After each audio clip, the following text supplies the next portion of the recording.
Hey everyone, Al Fragnoli. We got our second edition of our leadership series here, joined again this week by Trevor Maloney, growth strategist for ILEC, mindset guru. Trevor, thanks for coming on and joining us again today. Appreciate it. Thank you so much, Al. Happy to be here. So we're going to piggyback off of what we talked about last Monday when we talked about some leadership traits and the importance that first-time managers need to focus on in regards to leadership. So let's talk about a couple skills that first-time managers must possess in order to have success as leaders. The first that I want to talk about, Trevor, is empathy and vulnerability. These two kind of, in my opinion, lump together in the same category. So I think it's critically important for all leaders to show empathy and be vulnerable, right? Really important to admit that, hey, I'm not perfect. I don't have all the answers when I step into a role. I constantly need to learn and grow. That's a part of being vulnerable, and your people are most certainly going to recognize that. And in regards to empathy, it's really critical that leaders take the time to get to know their people on not just a professional level, but a personal level as well. Get to know a little bit more about them and their interests, their passions, what they enjoy doing outside of work, where their career goals want to lead them, learn a little bit about their family. The more you know about them, the easier it is going to be to motivate them and work with them to achieve success.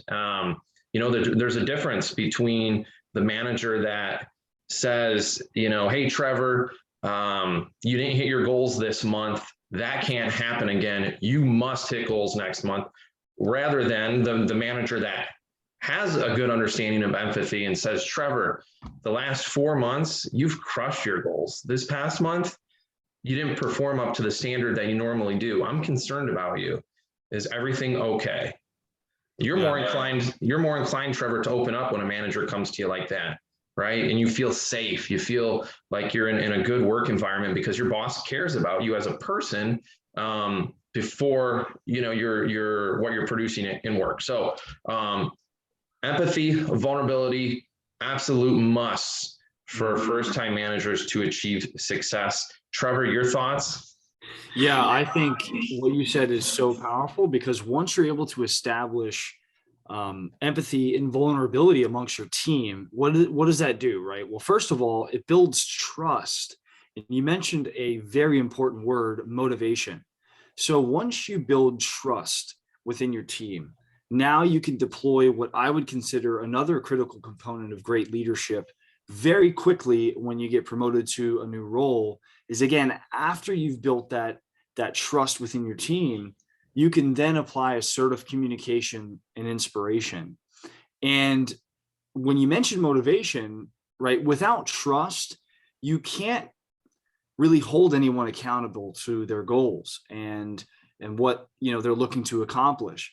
But when you understand what their personal goals are and how their business goals relate to their personal goals, right, you know a little bit more about them. So when they're lacking performance, or when they don't seem as passionate that day, or whatever the case may be, you can recognize that because their typical behavior. You can go up to them and say, hey, you're not behaving how you normally are. What's going on? And you can do it in an inspiring way. And then, oh, by the way, there are times where that assertive communication is needed, where you do need to say, hey, I need you to be better, right? I remember as an athlete, there was a time when my coach would be very direct with me, right? Hey, Trevor, get your head out of here. You know what, right? We've heard that as athletes before, like, step up, right? You're being weak right now, or whatever the case may be. And I think that there's a time and a place to be assertive, like, hey, Al, I need you to perform here. You're better than that. You're better than that. But you can only do that, right, when you have that trust and foundation built amongst your team. Many leaders reverse the order, and they come in, again, as a high performer, like we talked about last week, and then they start trying to insert their style of communication, and they're not really comfortable with actually genuinely impacting their team. And they end up becoming that micromanager, that person that nobody wants to be around. They lose the buy-in amongst their team. Their team doesn't want to perform. And that's a dangerous place to be. But if you do it the other way, then you can deploy that assertiveness. You can deploy that raw leadership and inspiration when needed to uplift the team and to get ultimately higher performance. I love that, Trevor. Nobody wants to be around a micromanager, right? I mean, yeah, we all know nobody enjoys being around that sort of work environment. You mentioned a couple things, being assertive. You talked a little bit about communication and people being able to communicate effectively so they can inspire their team to perform at a high level. You mentioned trust, and this really intrigues me because all relationships are built upon a foundation of trust. And without that trust, nothing good is going to happen. You're not going to have the respect of your peers, your teammates that are reporting to you.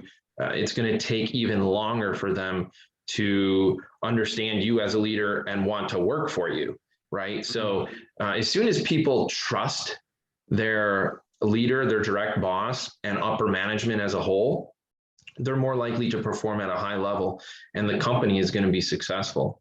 So I love the fact that you talked a lot about trust, and we talk about it often with sports teams, right? The teams that are typically the most successful trust each and every one of their teammates and their coaches to put them in the best position to be successful. And the same goes for leaders in regards to the workforce. Is first-time managers and managers in general must build a foundation of trust when they come in. And in my humble opinion, based on the clients that I've worked with, Trevor, this is one of the most important things for leaders to possess when they go into that new role as a first-time manager leading people. They've got to build the foundation of trust so that their people understand them, where they come from, and want to work for them and be a part of that team. And that will allow you the ability to inspire each and every one of your people. So absolutely love that you mentioned that, Trevor. Well, yeah, and I just want to say one more thing that I think is so important, right? People don't care how much you know until what? They know how much you care. And that's what you're talking about when you're talking about empathy and vulnerability and ultimately inspiring and that assertive communication. At the end of the day, if you get your team to really believe authentically that you genuinely care about their personal goals, about their professional goals, then when you do need to fire them up, when you do need to be assertive, when you do need to get everybody on the same mission, vision, and purpose, you can connect those things to their own goals because you know them, they trust you, and you trust them. When you can get to that point, you're going to run a high performing team, and people are going to come to you when they need coaching, when they need help, when they need that inspiration. I think that's critical. 100%. That's great stuff that you shared, Trevor. Glad to have you on again this Monday. Love talking leadership with you. We got the third and final of our 3-part series on leadership for first-time managers coming up next Monday, January 31st. So we hope you tune in next Monday to hear us wrap everything up for the month of January here for first-time managers, first-time leaders. Please, if you found this video to be beneficial, chime in. We want to hear from you. So throw a couple comments down in the comment section. Let us know your thoughts about leadership and about first-time managers. We look forward to seeing everybody next Monday. Thanks. Thanks, Al.